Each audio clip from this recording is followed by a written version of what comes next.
There's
nobody watching, but God damn it, Dan.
That's two works? Yep.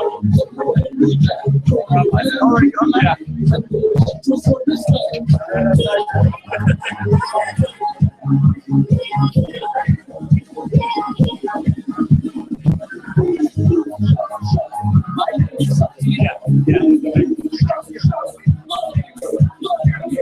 Hello, I said Germany.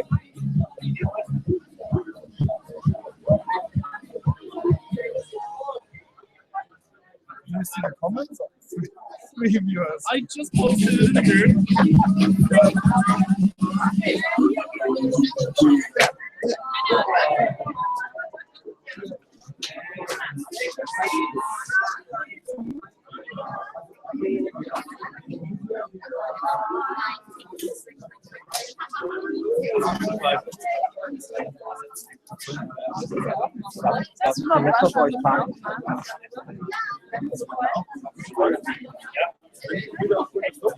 Ja, wird es automatisch auf Genau, fängt wieder neu an, selbst wenn du wieder startest. Okay. Also, das ist dann bei ihm dann bei ihm.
Okay, so, ist Aachen in the house?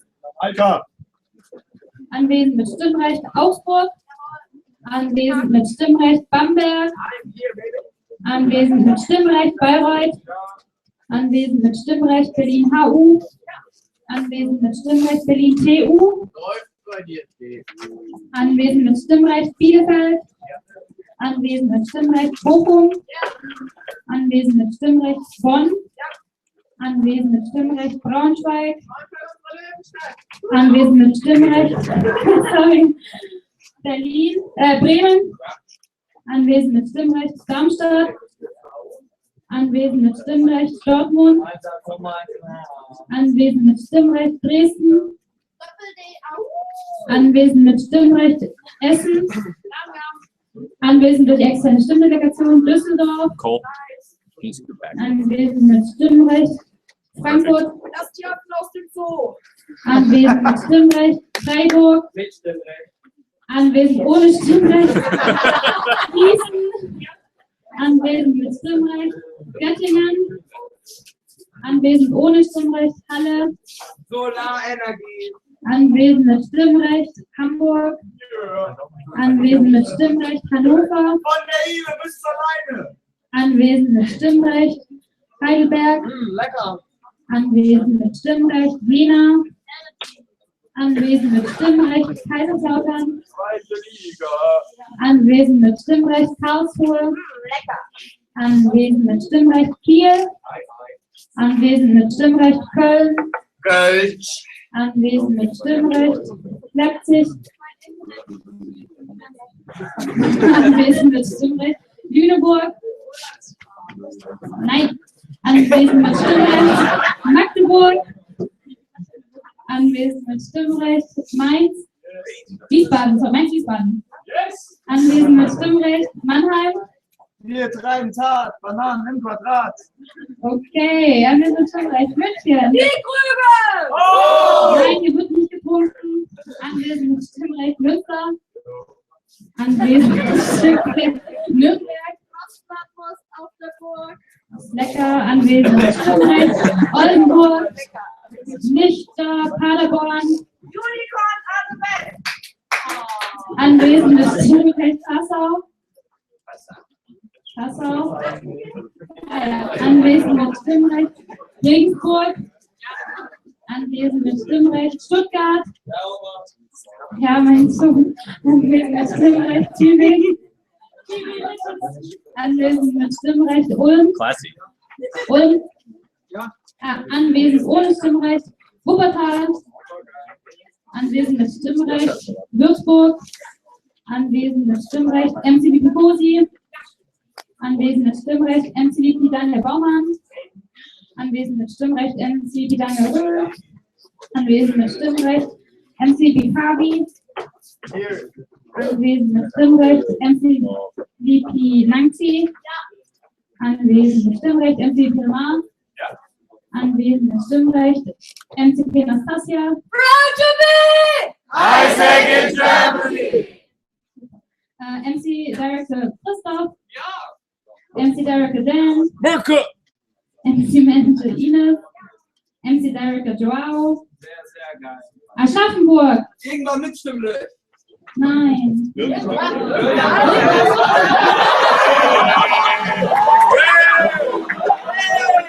Sorry. Regenboß.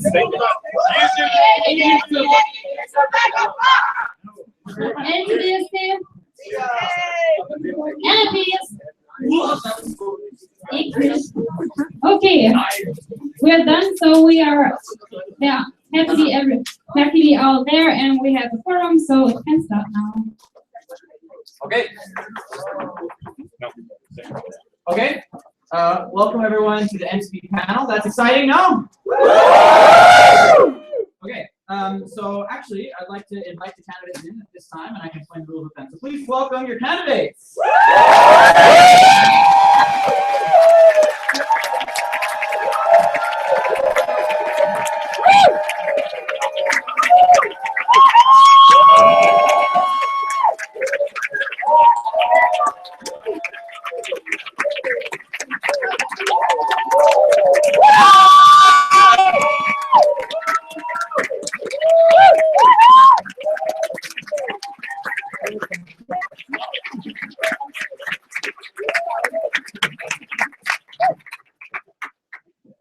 Okay.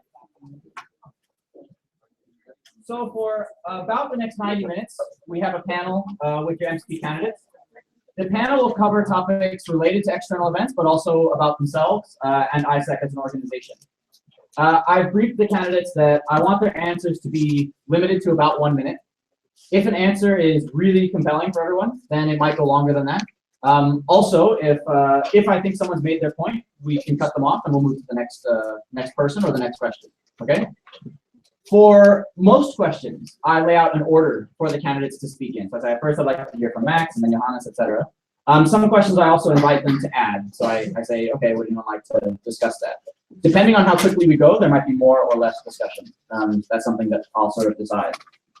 If we go through all the questions that I have before the 90 minutes are up, I'll also open up questions to the audience. And I would just ask that those questions also be related to the topics of the panel, the external world, and how that connects with themselves and ISEC.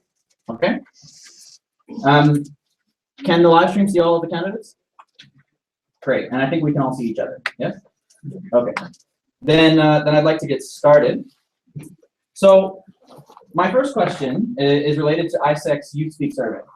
So ISEC recently launched its Youth Speak survey this year, and it reached almost 25,000 youth around the world.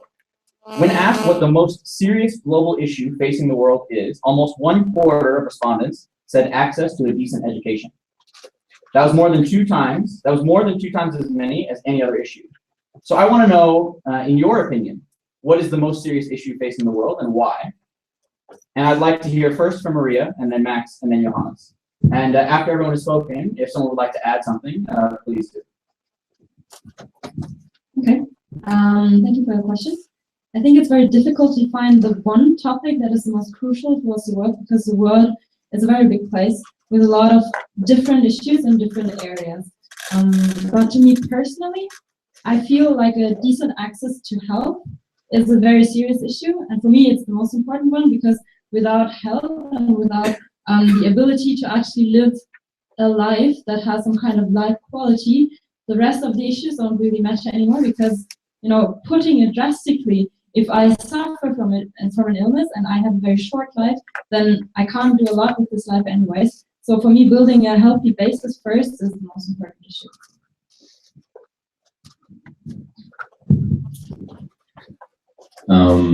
I would agree to a certain extent with Maria that it's very hard to define the most crucial issue that we have in the world, because it's a very vicious cycle between especially poverty, health, hunger, education, and each to a certain extent also involves each other. But I believe, and I think I would agree to a certain extent with the respondents of the Youth Speak survey, that especially education provides you the necessary knowledge to tackle many of these issues. Like many health issues are involved with having the right education to be educated about it. Hunger often involves education. Just a very precise example. If I know just the very basic awareness that if I save some of my rice today, maybe I can end up on it the next day and I increase it, so I actually can have more food increasingly, and so I'm not suffer so much harm anymore. So I think education is the most critical problem we have there. Hello.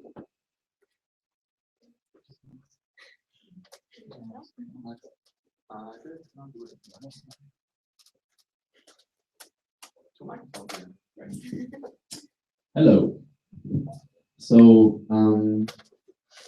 I do think that education as well as health as well as hunger are three of the fundamental issues that we need to solve in the world.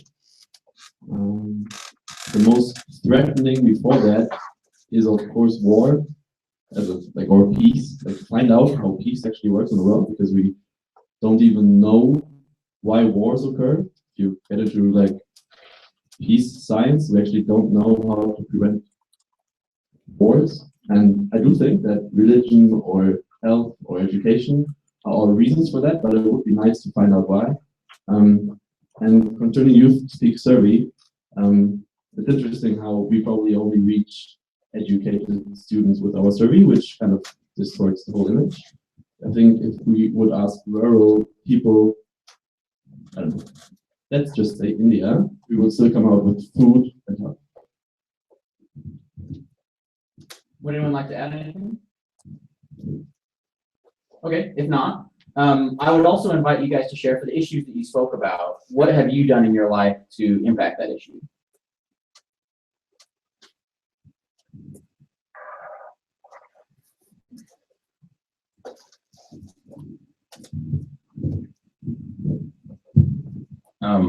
So for me, a very precise example is regarding education. For me is ISEC actually, because when I look at our German education system, what our students mainly get is they get a very standard set of skills, a very standard set of education. But what actually is not taken care of is that they find out during the education what are they good at, what is really something that's driving them. And in the world we live in today, I think that it's a very, very complex world, and it's not enough to give students just a certain set of skills, a certain set of knowledge. But actually, the most relevant thing education can give me is awareness of what I want to do with my life, and then I can get the education I need, because all the knowledge is actually, a lot of knowledge is out there. I just need to have the skills to use this knowledge. And for me, ISEC is really a platform where you can find out what's relevant for you and what you want to do. And you also get a certain set of skills, soft skills, that education does not provide you with. So with being involved in ISEC, with taking over leadership positions in ISEC, I, to a certain extent, play my role in providing part of education that's not a Bavaria education system. For me personally, I said that the most important issue I see is health. And I only had this kind of revelation quite recently, because in the online media that I usually consume, it was brought up to me quite a lot in the past that this is an issue that is very important, and I found it very compelling, and I started to think about it more. But to answer your question, so far in my life, I haven't done a lot in order to tackle this issue. And I also don't know whether I'm the most capable person because I don't know a lot about health. The area that I am good in is education. And I think that by education, we can, of course, address health, and I've already said that, and I agree with it. And so I would not take a direct approach towards it, but an indirect approach, which is also the concept we have in ISEC generally. You take it. As most of you probably know, I work for a fundraising agency, and the fundraising I did the most was for UNHCR and for Amnesty International, and a little for World Vision, so all very big global charities. With all the concerns you can have about big charity and all the issues it comes with, I still think that it's a nice little story I like to tell. It's like that big project in my head. It doesn't really matter for which of the customers I work, but in my head there's this village, no matter where it is, and then when I work for UNHCR, they build up tents, and if I work for World Vision, it's a nice little well is where water comes out, right? And that's very nice to know that even though it's also for my own personal good in a way, because I also earn money doing that, it's still very nice to see that the work that I actually do there has an impact. Concerning war, yeah, well, that's a civil service, but that's not, I don't think that really counts. Okay. So, keeping on the topic of ISEC and the crossover with world issues, I want to bring up something that's actually going on in my home country, the United States. So in recent months, there have been protests, some of them violent protests, in response to an incident where a white police officer was attacked by a young black man. And even though the young man was unarmed, the police officer shot him multiple times and killed him. Among the protesters, there have also been members of ISEC in the United States. And they posted on social media that they are taking part in these protests. Now, of course, ISEC is a non-political organization, but this obviously becomes tricky when there are issues that affect youth and which youth care about. And as ISEC becomes bigger, I think we can expect that dynamic to also get bigger with us. As we claim to be the global youth voice, what do we say about certain issues? So my question is, how should ISEC respond to the political events around us? And I'd like to hear first from Max, and then Johannes, and then Maria. Thank you for the question. I think for ISEC, meaning we are not really a student organization, for me means that we as an organization do not take a stand for a specific political view. However, in my opinion, this does not contradict with our members taking a stand for certain political issues they want to take a stand in. Because if we say we develop young leaders, then they should take a stand for what they believe in. And if it's something political they want to take a stand in, then they should do so. And regarding that, with becoming bigger and bigger, there will be more and more such involvement. I think the only thing we need to make clear as an organization as a whole is that connected to what we do, it doesn't matter what our members stand up for. It doesn't directly reflect our view, but it reflects our understanding of leadership.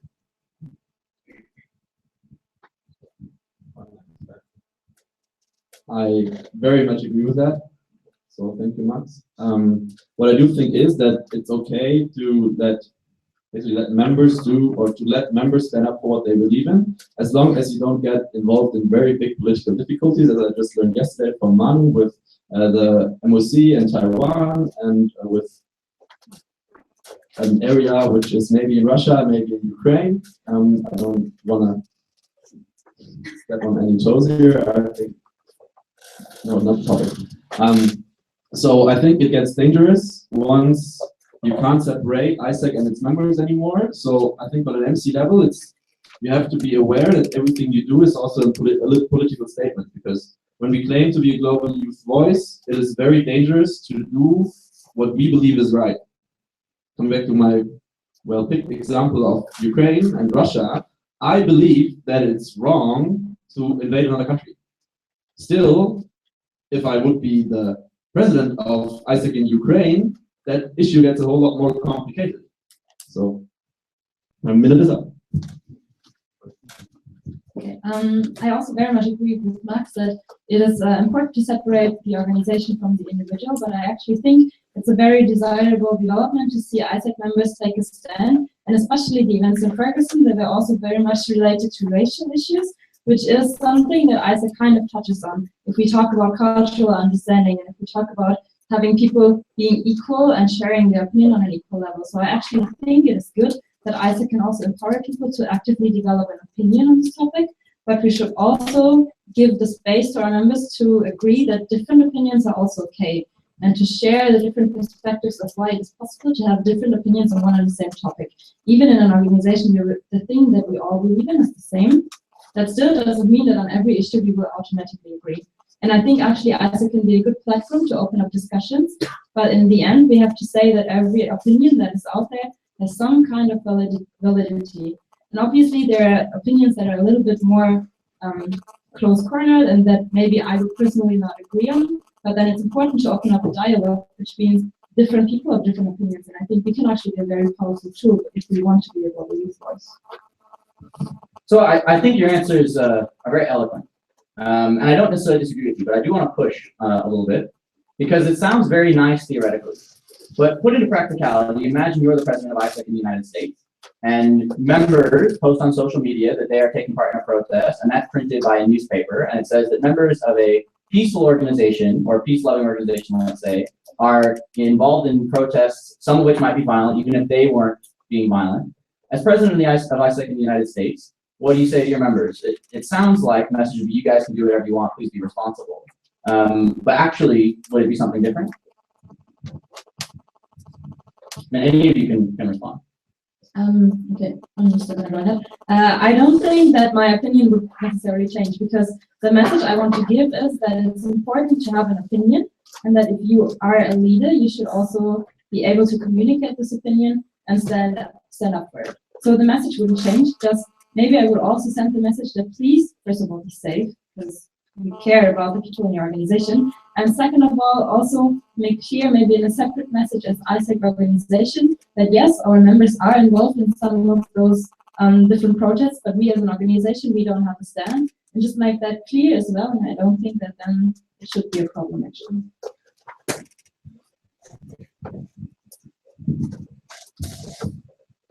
I slightly disagree. So in general, I think yes, I would still encourage our members to take a stand for what they believe in. I think the line I would not like to cross is when it comes to actually violent protests, because that is for me like a barrier I would not like to cross an organization. This is where, especially when we stand for peace, doesn't very well align with our organizational goal. At the same time, though, I think it's also important to, as an organization, very clearly make a statement that differentiates the organization from what its members stand up for. I think that counts not just for ISAC, it counts for any other organization. That makes very, very clear that also what their members stand up for, certain political activities or political beliefs, does not directly reflect what the organization stands directly for.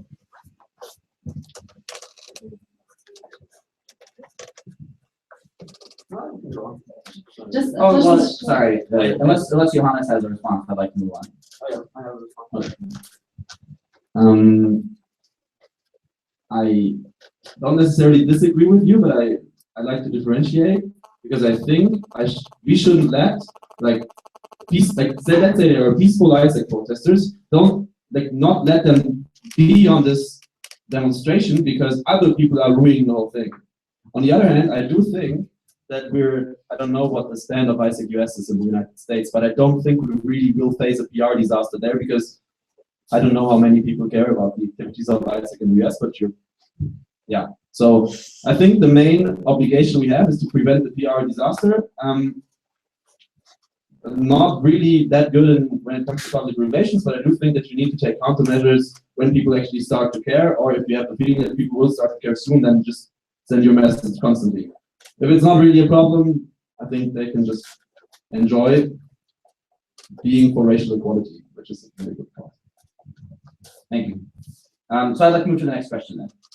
And I want to bring the conversation closer to home. So you are standing to be president of ISAC in Germany, but let's imagine just for a moment that you are instead running to be chancellor of all of Germany. What do you find unsatisfactory about Germany's current political leadership? And how would you do it differently? And I'd like to hear first from Johannes, and then Maria, and then Matt. Thank you, Cole. You will get the money soon.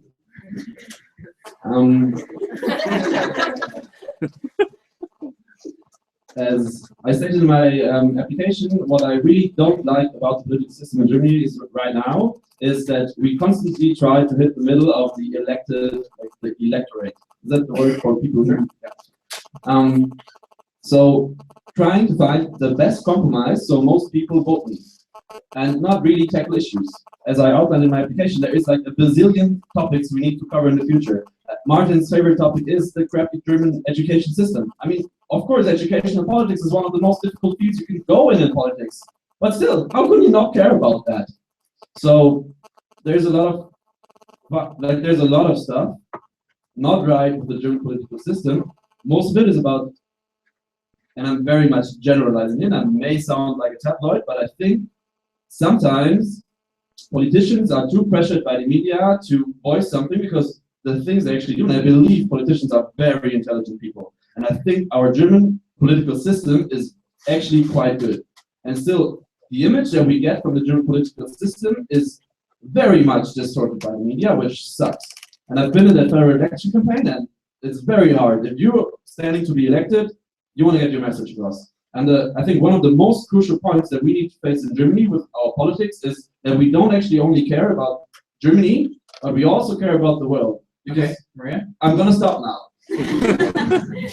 Okay, I actually agree on the basic issue with you that the problem that I see in our political system is that a lot of people don't care about politics, and if they care and they want to build a good opinion about whom to elect, then it's very difficult to actually differentiate different parties because everyone more or less wants to say something that pleases most people, and most of the programs that the parties have are very similar in the major topics. So, for example, for me, I'm not very much into the political world and I don't follow all the discussions. And then whenever an election comes up, I still want to make a decision and I still want to use my vote because I think it's important and it's my responsibility.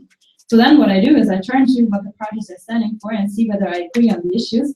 And it's very difficult to differentiate whom I should elect. And there's never really a party that actually dares to take a stand. And most of all, in the election campaigns, the thing that's put in front of the campaign the most is why the other parties are bad, but no one actually tells you why they are good. They are all about like differentiating themselves from other parties by showing their weaknesses from the other ones, but I rarely see any election campaign that focuses on the own strengths. And I think this is not a system that can motivate a lot of people to actually actively take part in politics if they haven't before. So there's nothing I would disagree with what you just said. What I would like to add is that my point was very much also missing is that our politicians are very much status quo focused. Like what you mentioned with like always trying to please the majority of our voters. The ideas of our politicians are very, very short term and very much firefighting. What I'm missing are politicians who actually outline an idea of a Germany, rather than a vision for this country, like actually a direction what Germany is setting. And this is what I don't see in politicians. So I miss characters out there.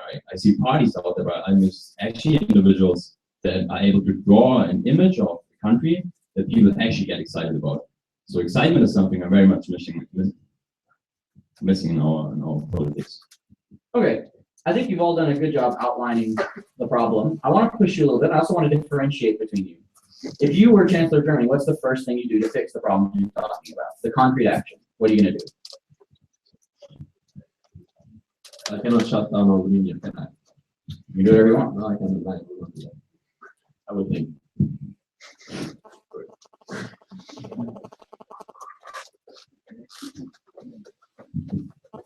Maybe just to elaborate or to transfer the concepts that work very well in ISEC, maybe we should introduce a vision for ISEC in Germany and midterm ambition. And just because it works well for our organization, and it doesn't just work well because we are ISEC, it works well because it's a valuable concept. So maybe this is also referring to the point of Max, this is what we are lacking. And as a chancellor, I have a position that I can actually bring this to the country. So giving a vision of where I want to go and telling that for this, we need to have change and we need to have opinionated people who are willing to dare something and who are willing to push something that maybe not everyone likes, but it will at least bring some kind of progress into the country, could be a first step.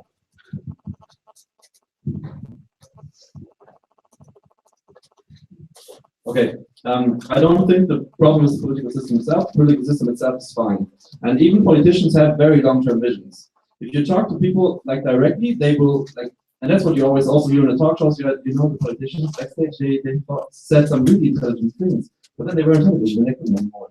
So what I really don't know if that works, but like public relations for politics, to actually go on a campaign for politics, because what we don't have is an electorate that actually cares for politics. So you kind of have to make them care, because it's kind of a similarity to ISAC, you know, that you have a lot of members that are, I was talking to them, okay, who are sometimes waiting for things to be delivered to them. It's the same with voters in Germany. They wait, oh, I have these problems, you know, in my local community, but no, I'm not going to go there and ask for something. I'm going to wait until they fix it.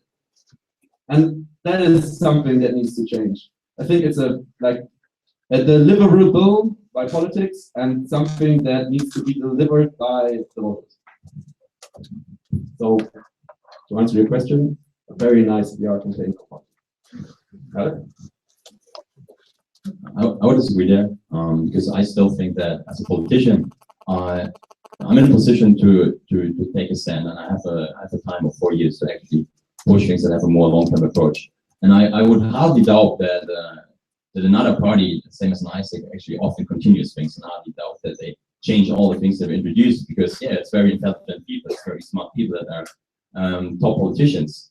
So what's the issue is, of course, yeah, that I might then not get elected for what I have done. So with the electorate not understanding maybe my points that I achieve as a politician, not directly targeting the issue that they have in their daily life, but targeting something that's more relevant, more long-term maybe for the whole country. And then it's, of course, it's a PR thing, it's a communication thing, how I as a politician can communicate these more long-term changes I might introduce to the country to my voters, so they actually can understand why this is relevant to their daily life and vote for me. Okay, so that's some about politics in Germany. I think we understand how you see the political system. So I want to bring this to youth in Germany. So as president of ISAC in Germany, you have the possibility to speak for and to youth all over the country. So I'm going to borrow a question that Martin and I witnessed in the PAI elections a few years ago, and ask you if you had 30 seconds to pass a message to all of the youth in Germany, what would you have to say to them? And whoever would like to go first, you may. I'm sure the plenary will applaud your bravery.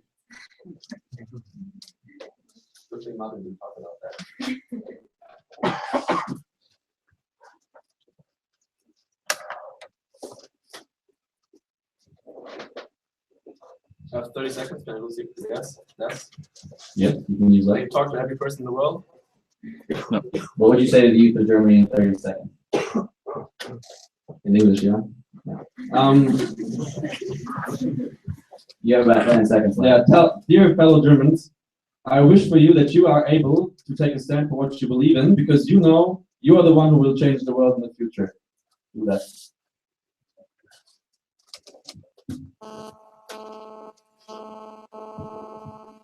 So from my part, dear Germans, just more of me, we are in a very privileged country, and we are in a very privileged situation. We have a really good life if we compare ourselves to other people. So I see it as our responsibility to use this wealth and this good education system and this good access to the rest of the world to make it a better place. So it is about you to care for something, and it's not an option to just not have an opinion. It's not an option to isolate yourself and only see yourself as a small, tiny part, because the world is coming closer together. So it's our choice, not our choice, but it's our duty to see the world as a big place that we are one part of and that we have to contribute, and use the good situation we have as German society to make an impact on the world. Dear German youth, there's one thing we all lack, and that's a purpose. Because what we as a generation all grew up with is a lot of things like cars, refrigerators, houses, cell phones, smartphones, laptops. But one thing we really miss is something that drives us in our lives. That really gives us a bigger purpose that goes beyond material things. And what I wish for us as a youth to actually find this purpose for us that drives us on in our lives, that gives us a goal in life, and that gives us a red thread to actually follow in everything we do, let it be schooling, let it be studies, let it be your first job, let it be forming a family, whatever decision you make in life can follow this red line. Okay, thank you. Moving back to the world of politics a little bit. The last year has been a pretty disconcerting one for international peace. In particular, there's been cases of fairly unchecked aggression in the world. So specifically the Islamic State in Iraq and Syria, Russia's incursion into Ukraine.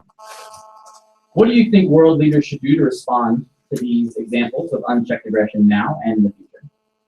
And I'd like to hear from Max, and then Johannes, and then Maria, and then hopefully we can have a discussion to come to some agreement.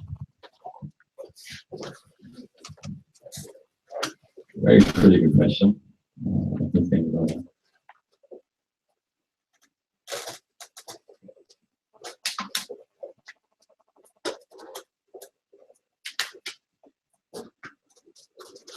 So I believe that there are two sides to this aspect. On the one hand, unchecked aggression or aggression shouldn't go unchecked, because although you have different value systems all across the globe, there are also value systems you stand up for.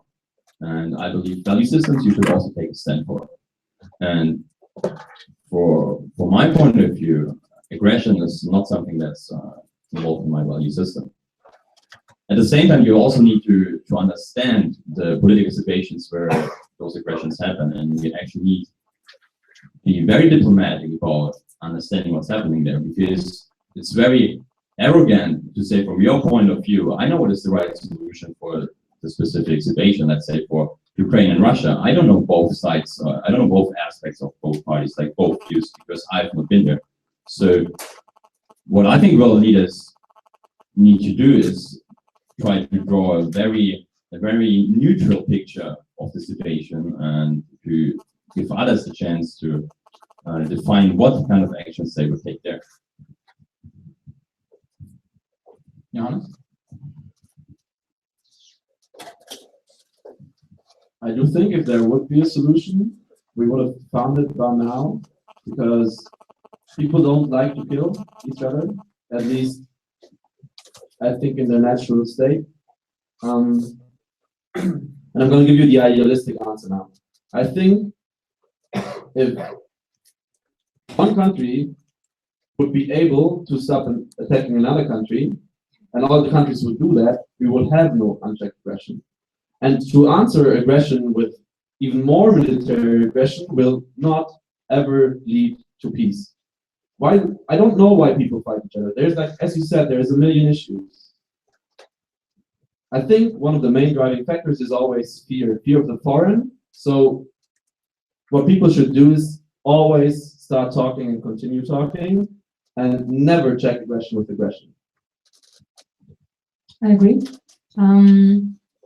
Also, I think on a global scale, it is very important to bring people together, but then also to make a clear stand that aggression is simply not an accepted tool in a global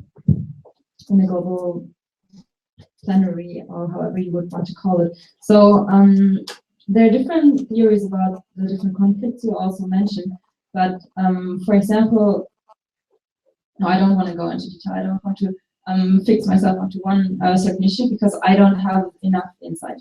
But I think that if we let aggression pass in one situation, then there's no reason why the country that went away with it fine should not do it again. Because obviously they reached what they wanted to do, and the aggression they used was a working tool. So I think we need to make very clear that the aggression is not the way how you reach your goals, but then again, it's very difficult to find the right measures in order to make that very clear, because obviously this is what the global leaders are trying to make sure, but then you also have a responsibility to ensure that people are not suffering. And this is exactly the point that you said, that aggression should not be answered with other aggression. So there's a question, how can I make that understandable that we need to find another way on how to reach our goals, that we need to find another way on how we can address conflicts and difficult situations. And I think this is very, very hard, and this is why we haven't found a solution there yet. So, apologies, but it sounds to me that the answer so far is it's very complicated, and we're not really sure. Now, I think the MCP experience, any leadership experience, is going to involve times where you're not very sure, and you have to make a decision. Now, obviously, you usually have more than 30 seconds to take a decision. I'll push you guys. The question is, what should world leaders do? And it's not enough if you're a world leader to say it's complicated. So, what should they do?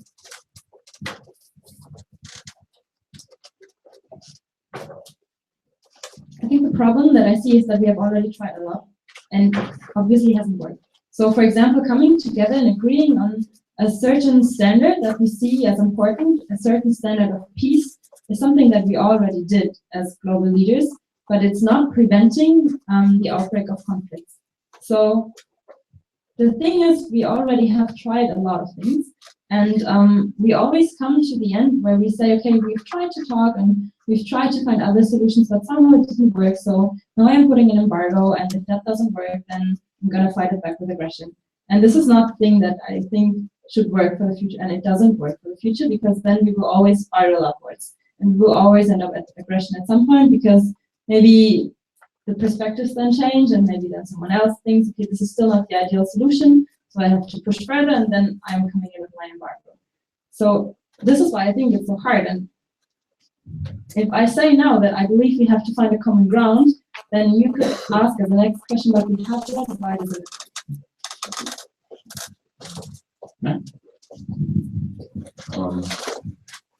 Yes, I also think that in the long term there needs to be a different solution. Like in the long term, I think the main peacemaker is economic development. So in regions of the world, we have a very high economic state. We haven't seen many recent conflicts. Like if you take Western Europe, also if you take Southeast Asia in the last decades, with the development we have seen there are minor issues, but there haven't been really any major outbreaks of aggression. Now, if I'm a leader right now and I have to take a decision, or I would have to take a decision, what should I do with an outbreak of aggression now? Because I will not make economic development happen like this at the moment, unfortunately. Then I think I have to find the best solution with my consultants, with people who know about this area way more than I do, with specialists who know more about that area. What is currently the best, in their opinion, also the best way to stop this aggression. And I think then, as a leader, with the specialists I've chosen to give me advice on this, I will have to take this decision to stop aggression. I don't think that your assumption that, well, economic countries don't have war anymore is right, because as I remember, the US, for example, attacked a couple of countries in the last couple of years, as well as Germany, as well as a lot of other democracies. I mean, the democracies don't fight each other, that's okay, but we're not even sure if that is true, because, you know, the Weimar Republic also was a republic in some way. So I think the main solution I don't know what the solution is. If I would know what the solution is, I would be president of the world. I think that we have to understand why people fight each other. We have to understand why there are wars. So, I don't know, let's invest $1 billion into peace research and understand why there is peace and why there is war. Probably not the best solution, but it's the best I can come to now. I would disagree with you there again. Yeah, I think if we would have a wealthy world, if every country in the world would be happy, we wouldn't have war. It's again economic development that, in my opinion, brings peace. Yes, why do we have wars, for example, yes, because for certain parts they saw that they might have thought there might be aggressors in other countries where they want to keep themselves safe. Now the question is if those aggressors would have had a good standard of living if there would have been aggression coming from those countries. Of course, you can also bring in points like oil and so on. So maybe the capital system is currently the best system, but I believe that economic development is still the best tool we have to have less aggression on this planet. Well, I think at this point we're diving more into the problem than the solutions, so we'll move on. So Europe is now the slowest growing region in the world. It hasn't really recovered from the financial crisis, even while other developed economies in the world have. So in your opinion, what are the key leadership mistakes that has led to this, and what are the actions European leaders should take to fix it? And we can go in any order, whoever would like to start.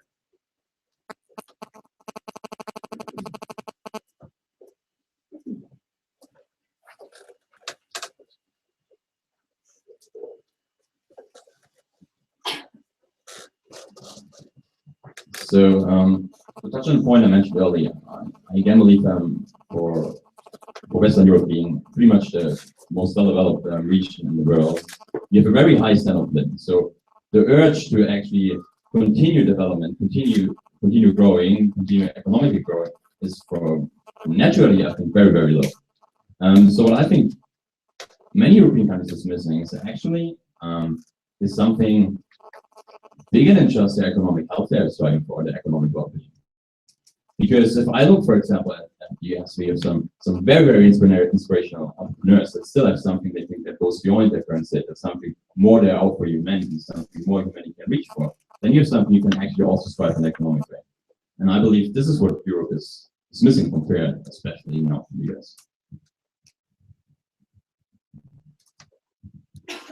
I think it's maybe arrogant to say that I know what the key leadership mistakes in Europe are, but from my perspective, what I see as a big problem is that we have this kind of duality between European level and national level, and we always have this kind of blaming going on between who actually made the mistakes and who's responsible for the slow growth and slow recovery. So nations that are working quite well, they blame Europe and they blame that we as a European Union have to take on the weaknesses of other countries and we have to make up for that. Then again, Europe, if you look at the bigger picture, they also say the countries are not really working and some countries are slacking. And so we have a blame going on between the two levels, and it's not really aligned that we actually can say that what we want in Europe and what we want in the different countries that make up Europe actually goes together. And we don't really know how we can best make use of the two different levels. So I think this is a problem that we need to solve in order to overcome this kind of blaming. Yeah, I think blame is a good keyword. I think Europeans and Western people, like Western countries, are too greedy. I think the problem that we have is that we don't want to give up anything. And that if we would, in apostrophes, have trade with the whole world, then of course it will still go, because there is, up until I think 2020, there will still be more people in the world. There will be 11 billion people, so that a lot of people will need products. And I don't want to get really into the critique of capitalism, which is probably not the case here. You have to think about it. Economic growth is really also the measurement you want to take. So it may be okay to not grow economically anymore, as long as everybody is safe, not hungry, and healthy. Okay.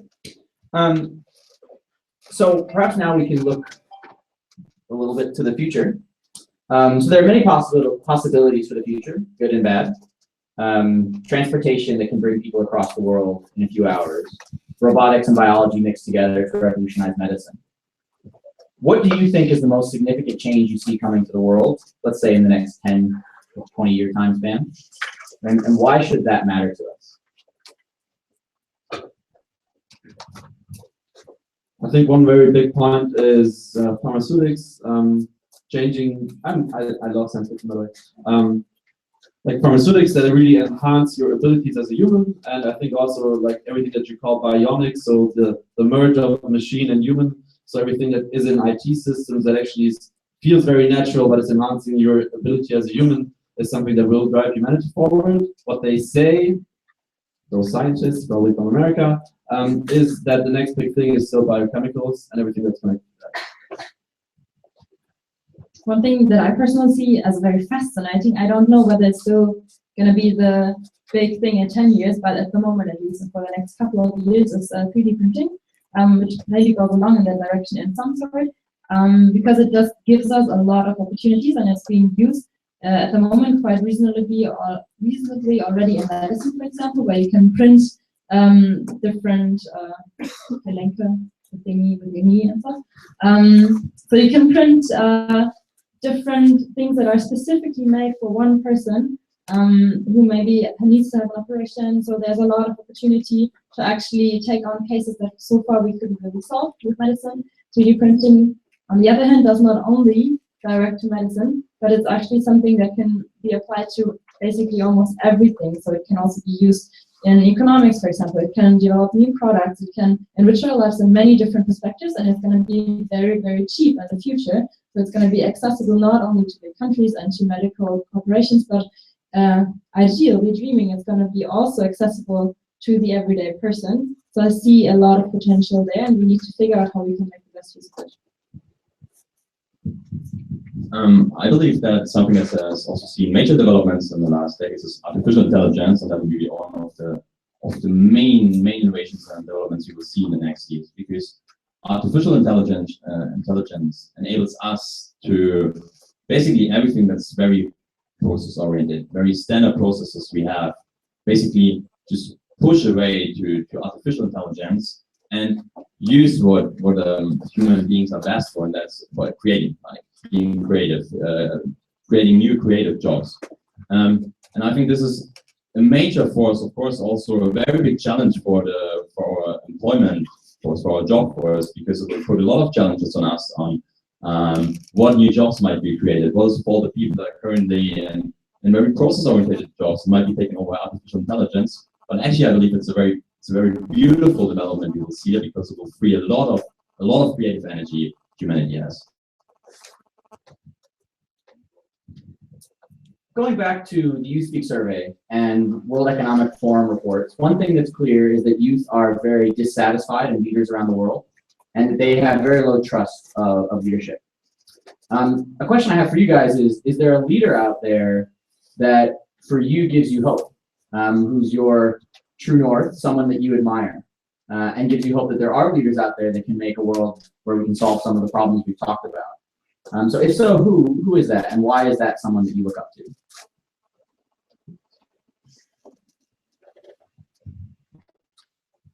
For me, there's no such person. I think it's you concerning the person I'm talking to. Of course, there is brighter and better looking people, but in general, I don't think there is this world either, and I really don't believe that we should have someone like that. For me, there's such a person, several persons out there, and different entrepreneurs. I'll just pick one for me. That's for me, Elon Musk. So Elon Musk is an entrepreneur who created Tesla. It's an electrical vehicle company. Who created SpaceX, a private company that's building spaceships who go to the moon at some point and will go to Mars. And as a person that's extremely visionary, so he just sees something that goes beyond what we currently have, and he's able to get the resources to make what he sees out there actually happen.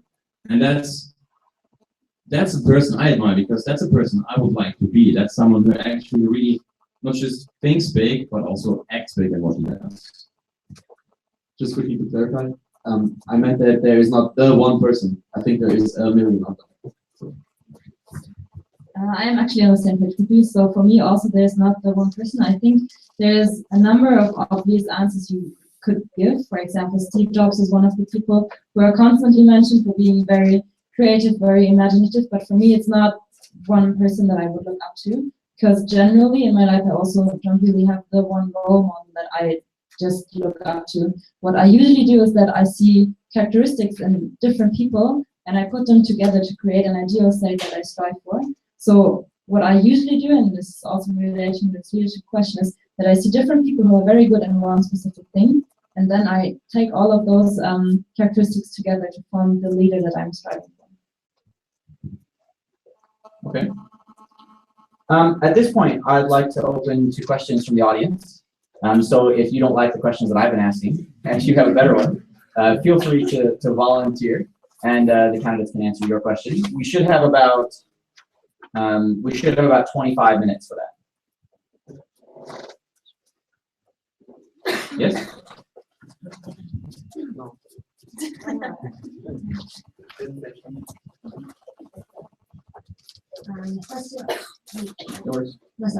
Thank you very much for sitting there and having a very inspiring discussion.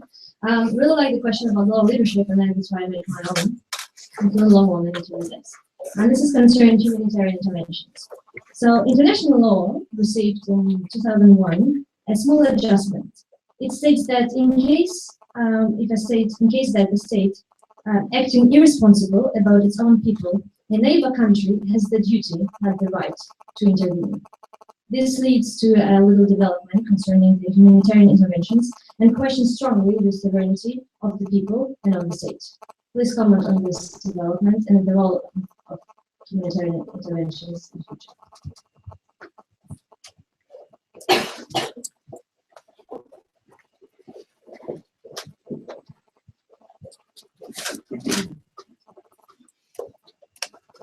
For me personally, I think that this law, I didn't know that this exists, so thank you for enlightening me. But I think it's a very difficult thing because it's very hard to judge when a country is actually doing wrong to its people, and different countries have different opinions on that. I think this might be one of the reasons why the United States, for example, are intervening in a lot of countries, because that's the perspective that they have, that the countries that they go to and that they want to impact are doing wrong to their people and they should do better.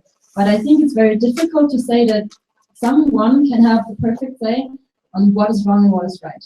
So if you put the duty to intervene, I think it's an incentive for a lot of interventions, which could lead to a lot of aggression and could actually harm people even more.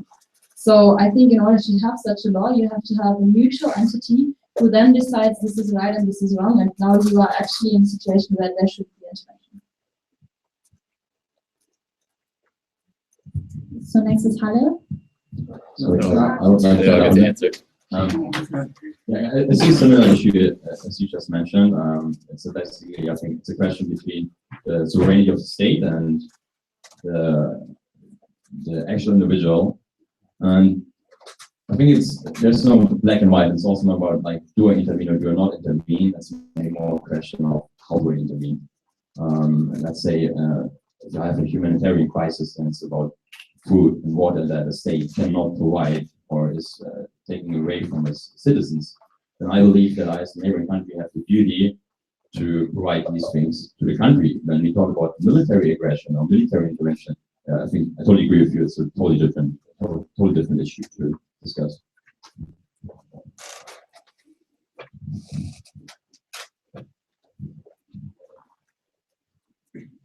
I was just wondering if that was the reason Russia also invaded Georgia, but I don't know.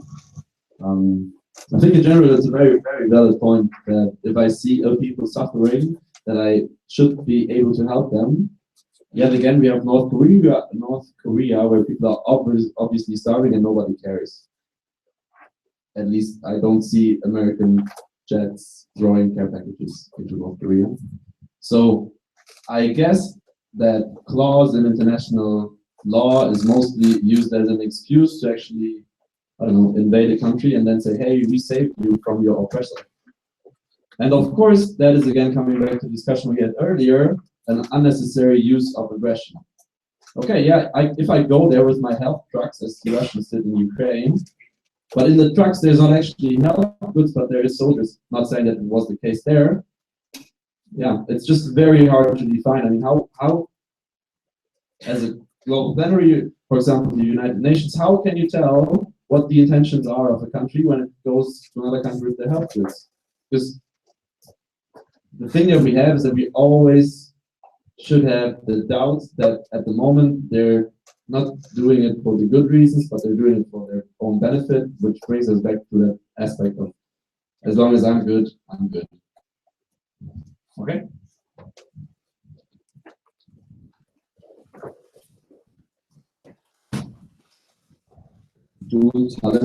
Okay, thank you for the nice discussion. I really liked it. I'm very interested.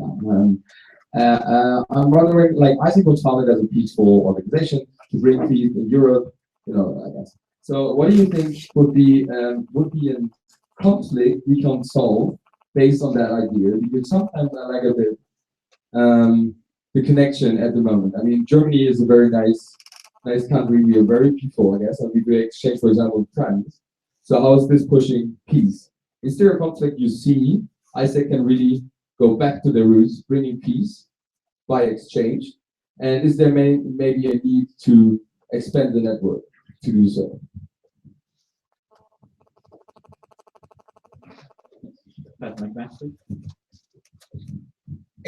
So going back to the Russian-Ukrainian conflict, we have Jens in the house. It's not. I just went recently to an expo, and Jens told me about an example from your expo actually, where an icicle from Ukraine and an icicle from Russia stood up and actually shared how they felt. So how they felt about the whole conflict and about them now sitting in the same plenary to actually discuss exactly this issue. So I think ISIC cannot at the exact time the conflict happens solve it directly, but it can only lay the foundation for actually understanding that can help or at least support the solution of such a conflict. For me personally, I'm finding it hard to follow your thought that you are doubting how exchange can contribute to peace, because for me that is the perfect way to contribute to peace, to facilitate understanding. So if you are asking about a specific conflict, I think there are a million of them. You mentioned the example of Germany doing exchange with France, for example. And I think that there is still a lot of people who are thinking in the old patterns that there used to be this kind of duality between the two countries. And by going to the country and seeing that youth there has a similar life to youth in Germany, we can actually help on creating a better understanding. And this applies to every country and to every situation, to every conflict. So for me, that's the perfect tool to contribute to peace. Yes, so too.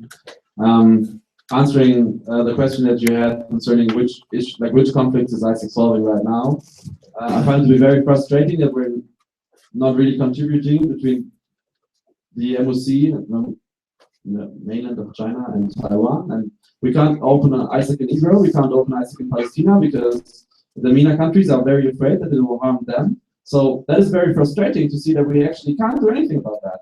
But we probably can, but we can't do as much as we would like to. So we are rather in a function where we are maintaining peace between the countries that once fought each other. So what you just said, that I still believe that it's a contributing factor that Germany and France don't fight each other because we have ISIC exchange. Of course, it's not the only French-German connection in this room, but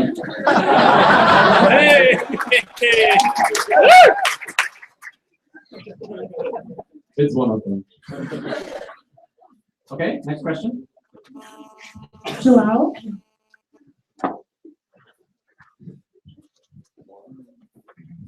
Thank you, guys. So there are many conflicts around the world that are happening that are harming youth.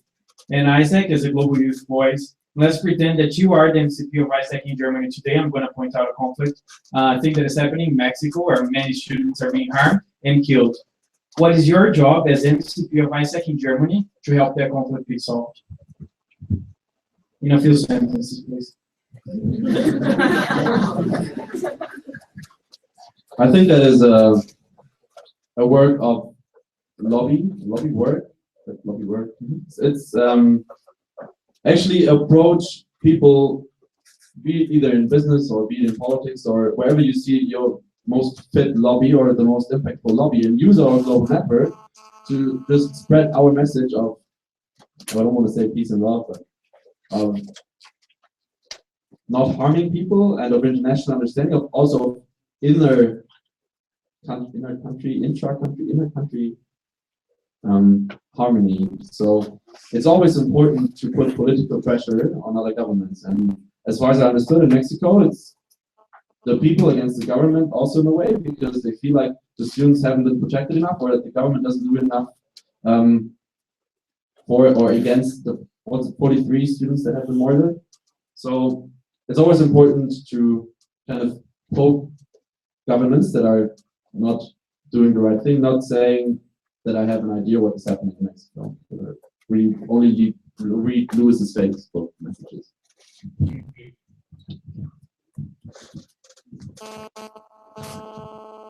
Okay, I think it's a very challenging question on how I, as an MCP of ISIC in Germany, can actually help students in Mexico. I very much believe in the idea that ISIC as an organization can help them. If you put it very simply, it offers some students in Mexico the opportunity to go abroad and make an experience there, and for that time be safe from aggression in Mexico. That's just a very small part of it, and that's also not the main impact that we are having. But it also enables students from other countries to actually go to Mexico and bring new perspectives and bring perspectives on how conflicts can be solved and how conflicts are being solved in other countries. So maybe just this kind of exchange of ideas and approaches towards conflict can already be some kind of solution. Also in the spirit that I don't actually know too much about conflict. So I would totally agree also with both of you, of course, for a very direct approach. What Johannes said, that I think using the global network, especially as lobbying, like trying how we can use the government context, especially have to put pressure on the Mexican government to take action there. Is for direct action the most powerful thing we as a global organization could do.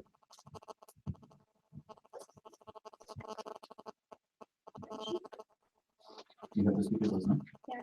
So who's next? Mannheim, Bielefeld, Felix Hayuko, du hast.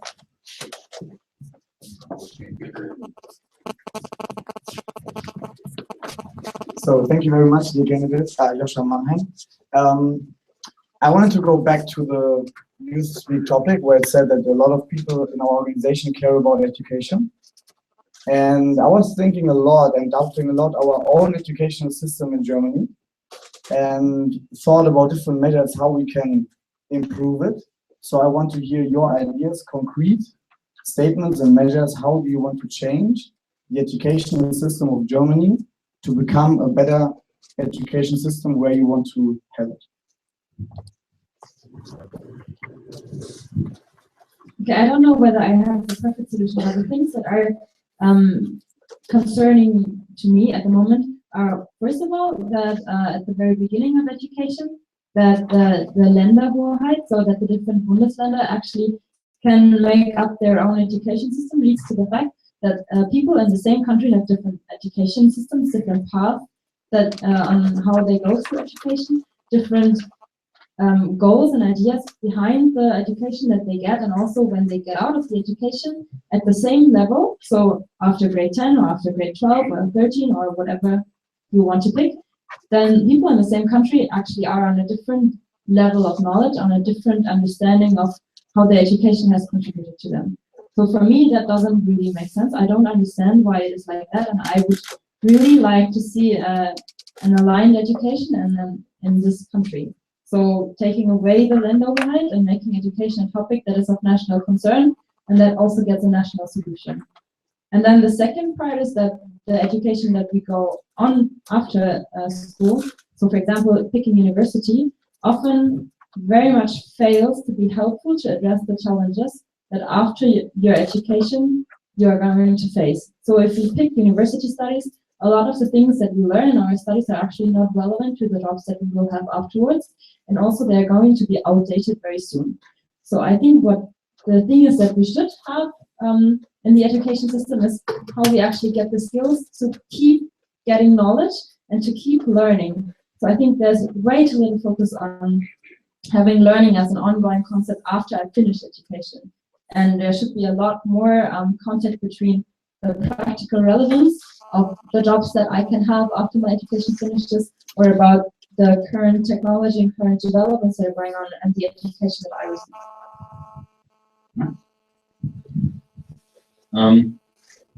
For me, the main issue in education lies with like basic education, elementary school, and then higher schooling, where the only thing you get taught is you get taught knowledge, but you don't get taught skills, and you don't have any orientation for yourself. Because I think once you have finished so higher education, I mean like A-level exam or so, or like middle school, you have three very well paths in Germany to go on with education. You can go to university with, it's an academic degree, just many people don't see it like that. And of course, on an academic degree that prepares you for research, you will not get very practical skills. We have Fachhochschulen out there who prepare you for more practical skills, who educate you on the things you need to start with a career directly. And we have a perfect dual system that I don't know why it's just not treated as a very well system anymore, and we push people to go to university. Also, we have a perfect dual system with the Lehre and Meister that suits or has suited Germany for a long time very long. The main issue, in my point, to point it out, is we have a lack of providing people with orientation. So what I see is you just cut like very radically cut the 12th grade and you get 1 year of guided orientation. Like you don't go to work and travel and try to find out what's your life purpose, but you actually get guidance because the world is very complex. And once you have found what's the right thing for you to do, then you can choose the right path that's already provided for you. Thank you. Okay, I'm gonna get idealistic and dirty again.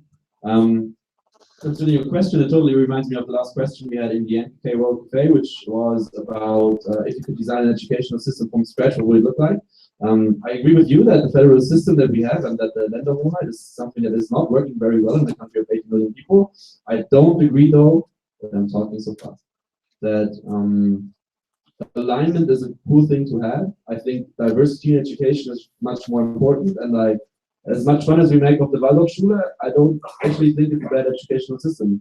A couple of my good friends went to Waldorfschule, and that's very cool. No.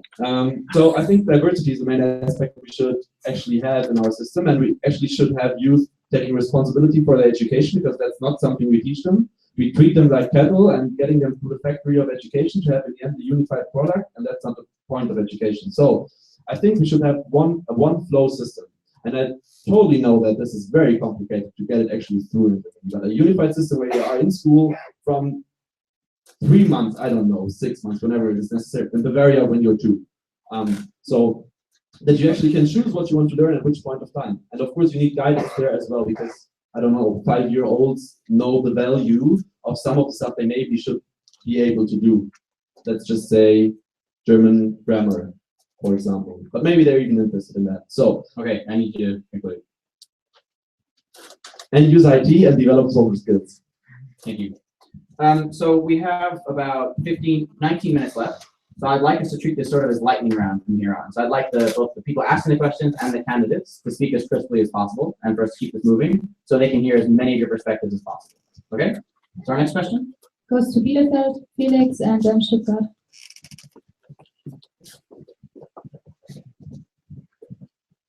Stefan Bielefeld. Hi, thanks for the discussion so far. Very enjoyed it. I want to come back to Europe a little bit, because at the moment we are facing a crisis in Europe. And actually, I feel there are 2 main ideas how to solve it. Either we give back power to the national states, or we go more deeply into a European idea. And I would ask you, which way would you prefer, and how do you like the idea of a united European, or the United States of Europe, for example? Sadly, we don't have a European culture yet. If we are able to form a European culture, we can also have a United States of Europe, and I think that's totally the way we should go for. I agree. And I don't, if you want to have a lightning round, then I don't know whether I should actually elaborate on that, because I also think that United Europe is actually more powerful. It is a more powerful player in global politics. It is a more powerful player in economics, and I think we can learn a lot from each other. So that's why also I would prefer that idea. Yeah, I have nothing to add on this question. I would move towards the next question directly. Okay.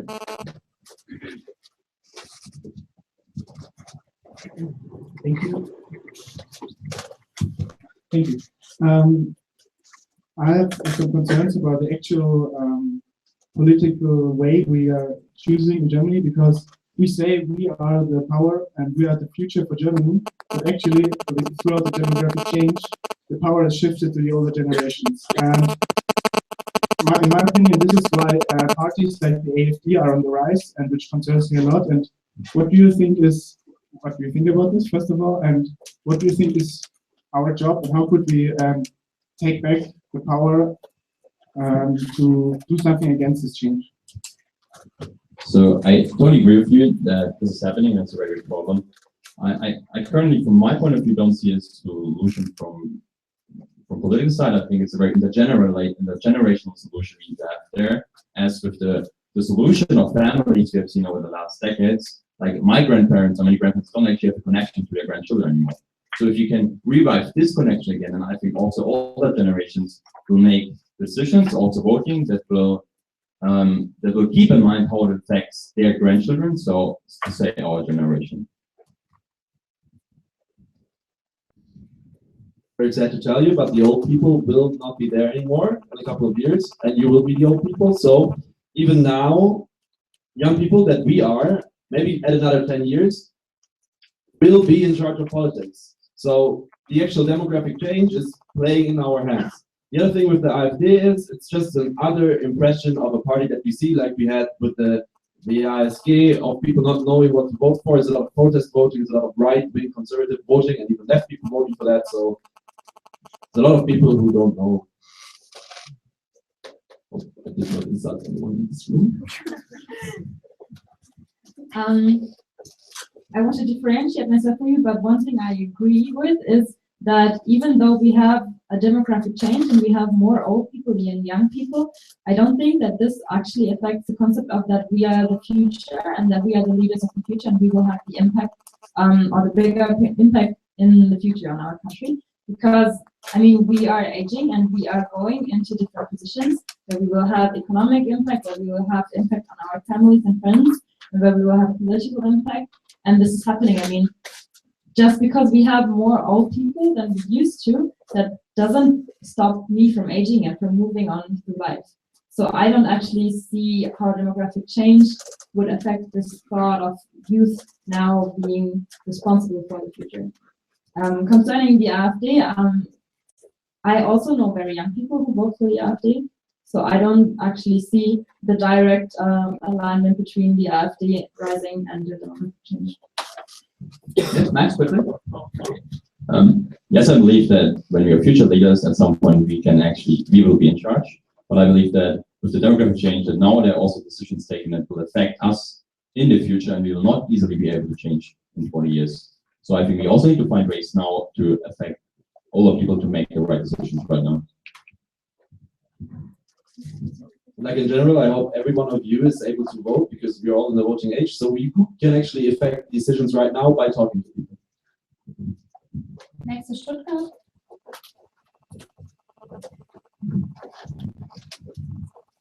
I'm in Stuttgart. I would stick with politics and go into Europe. I'd like to guys comment on the continuous rise of right-wing parties or politics in Europe, as well in the last European elections, when openly right-wing parties won more seats than they have ever before, especially in Netherlands, France, Switzerland, and Scandinavian countries. Do you guys see this affecting the idea of Europe, if there is one, and could we do anything about it?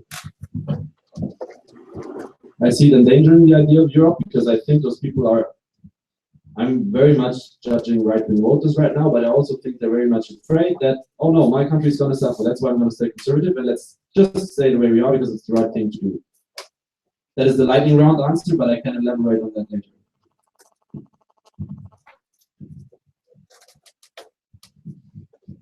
Yes, I totally agree with Johannes at that point. To add up on that, I think it's a phenomenon we see also due to the economic development we had over the last years in Europe. So I believe when we can overcome this crisis, in the next elections, we will see the voters who vote for right-wing parties and also regular left-wing parties decrease again. You'll have more centrist party be voted for again.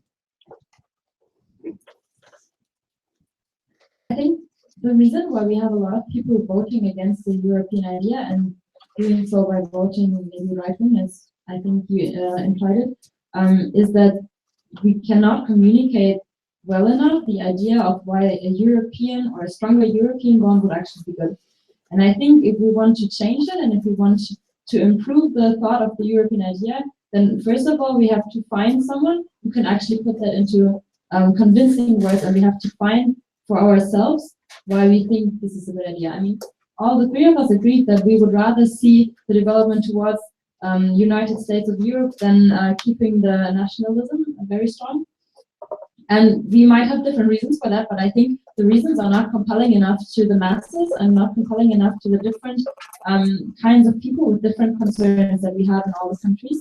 And we need to find a compelling way of how to make this idea as convincing and as clear as possible in order to overcome the protective nationalism that we see still going on. Next question goes to Alma. I guess I assume we agree that organization is strong because of the values we share, like the vision, and our members have a vision they can identify with. Now, if we look at Germany, where patriotism is not something a lot of people allow themselves to have, how do you see that connected to like this is the problems that society has, and even the incapability of implementing the vision for the country?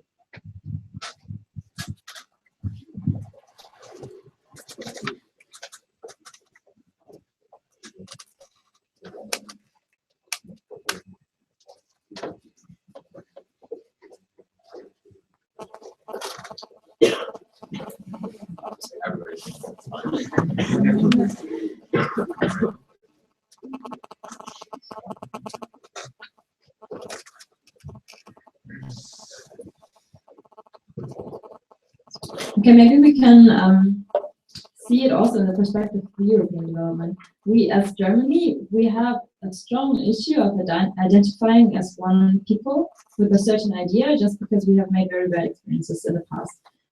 So I totally do see that this could be a big problem towards implementing a vision of ICT in Germany and pushing this with a lot of, dynamism and with a lot of empowerment and engagement and a big campaign that brings the people of the people of Germany behind this vision. I totally see that. On the other hand, I think values are very powerful because values are something that I see as universal truth, if you can say it. So I think a value like fairness, there's nothing you can say against it, or no situation that you can bring up where this value of fairness is a bad concept to follow. So I think if we identify ourselves and the country with values that we can all agree on, then this is actually something that can help us overcome this fear of identifying as something as a country in general. And then from there on, maybe we can move on into this idea of Europe, where we don't need to be so afraid that we as a country make the same mistakes over and over again, because then we also have very different mindsets that help us evaluate whether the idea we are currently following is actually a good idea, not only for me personally right now, but on a bigger scale. Very good point. I think common values is a better thing for a nation than it is a vision, because also in Germany, pluralism is the thing that we decided for. So, and that's also like if everyone would stand up for what they believe in and just be interested in that one topic that is on their heart, be it education or peace science, which recently has come up in my heart. Then we can actually move forward. It's not about everybody going into one direction, but like respecting pluralism and then going by most probably even the best global common values of solidarity, liberté, fraternité, So I agree with you that values are very, very important foundation, but I don't see that a common vision for Germany would not go hand in hand with pluralism, because it can also be a very, very broad vision. Regarding the question how like patriotism is involved in that, I think that it goes hand in hand with, on the one hand, the history we of course have the country, being on the other hand covered by positive achievements we as a country also have. So it's not just about values. I think what people also can connect a lot to, as you see during the soccer tournaments, which I do not follow so much, but which shows us that if we have positive achievements as a country, it's something we can follow because it's based on common values. So there's certain achievements based on common values also a country can be proud of, and I think this would be a positive kind of patriotism, which you then can take over to a positive kind of European or European patriotism. Okay, at this point, I'll take back the questions for the final 10 minutes or so. And I want to ask you guys some questions based on the conversation we've had so far. The last answers you all gave talked about our values and how important it is to stay with our values. So I want to test yours. We were talking about aggression so far. I'm going to play devil's advocate a little bit towards you guys. 1930s, Germany invades other countries, and aggression is used against Germany, and Germany loses. A little bit earlier, Japan invades China and the rest of Southeast Asia. There's aggression against Japan. Japan loses. Those countries earn back their sovereignty. In 1991, Iraq invades Kuwait. The United States leads a coalition that defeats Iraq. Kuwait is still a country. So if I argue to you, sometimes aggression is necessary. Am I wrong? And if you think I'm wrong, can you give me evidence?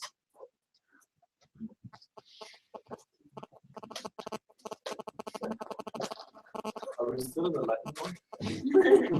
1 minute, fine.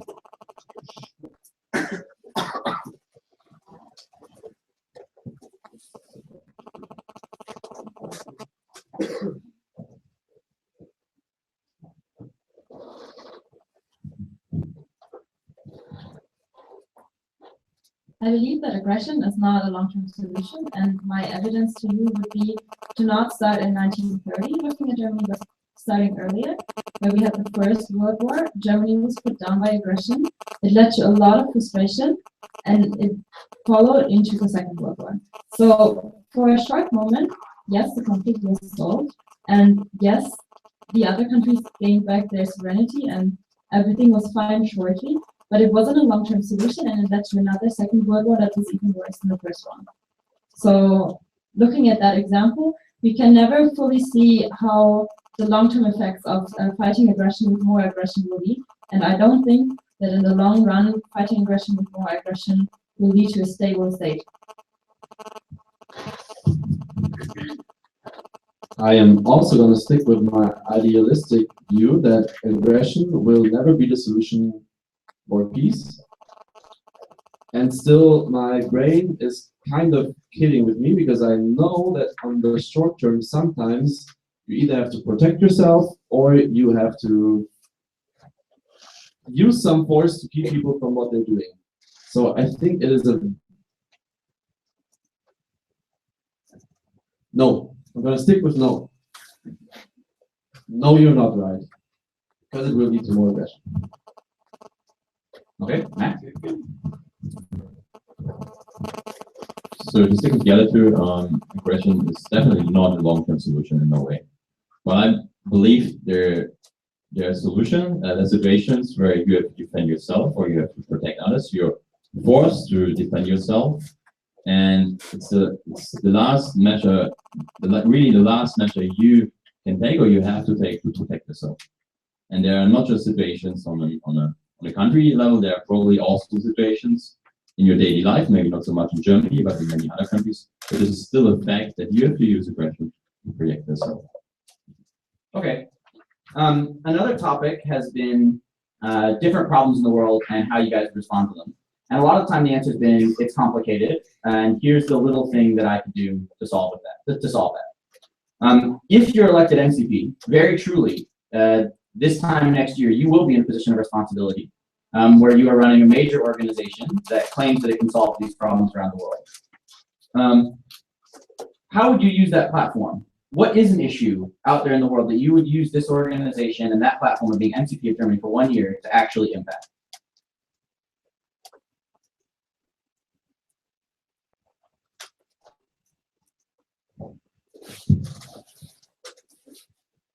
I would never use ISEC as a platform to directly tackle one issue, because this is not my understanding of ISEC as an organization. This is not my understanding of ISEC as an impact model. What I believe makes ISEC powerful, if people in the organization can find the issues they care about, the issues that they can be passionate about, because this then tackles an inner urge of people in the organization to do something about this issue. And I think with 2,500 people's organization, they can identify with different issues. And there, as we said, there are enough issues around the world we need to tackle. Maybe the thing I care most about is maybe a thing 500 people also care most about, but the other 2,000 people do not care about. They would rather tackle a different issue. And I think if I, as an MCP, can help everyone in the organization to find something they really care about, they want to change, then this is how I can make the biggest possible impact happen. Yeah, I very much agree, and I don't want to repeat the things that you said because I think they were very well phrased. Just to elaborate on that, how would you even want to pick that one issue? Who says that you are even in a position to pick the one issue that we as an organization should tackle? So I also believe in the impact model that we have, and yeah, I agree with Max.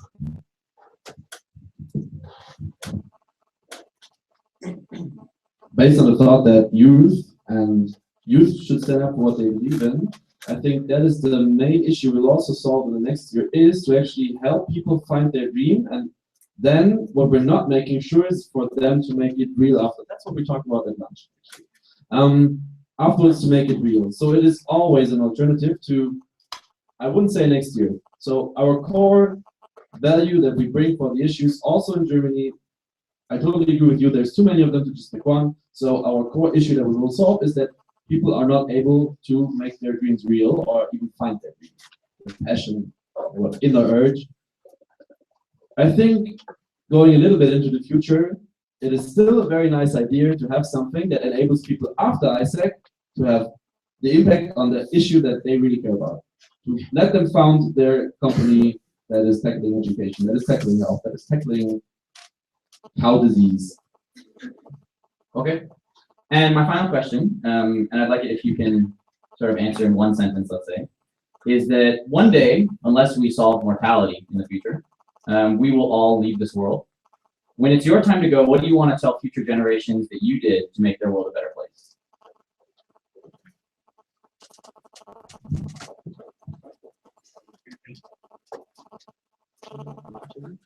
Future generation.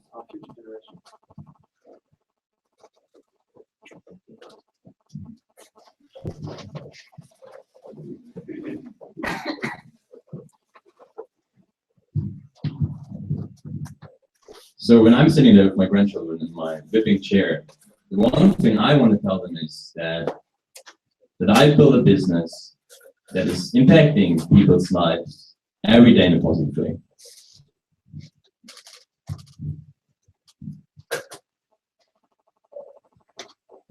For me, it would be that throughout the path of my life, I empowered other people to believe in themselves, and not only I made the world a better place, but I helped other people as well on this mission, so that together as youth at my time, or as older people later on in life, because obviously if you grow up, you don't stop working for the idea of ISAC.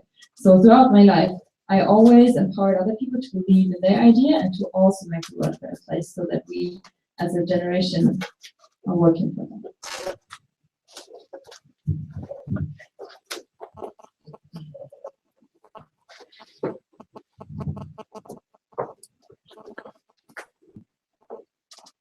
I am very happy to announce that during my life, I was able to bring more good into the world, and I hope for you that you will be able to do the same with your kids.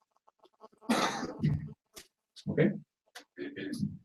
I think these candidates deserve a loud round of applause, don't you?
After the MCP panel that we just had, we're going to have evening plenary. But before that, obviously, we want to give you guys a break to digest some of that information and sort of, be present again for our evening plenary. So we have a 15-minute break. Please be back in exactly 15 minutes. And do use that time to digest, discuss anything you want to discuss. And when you come back, be ready for a plenary that's about the whole day and not just about that MCP panel. Okay? And I think you need to please return your voting card. Yeah, please return your voting cards to your regional coordinator or regional executive. Thank you, live stream viewers. See you tomorrow for the MCP speeches at 7 o'clock and then the announcement at 10 o'clock.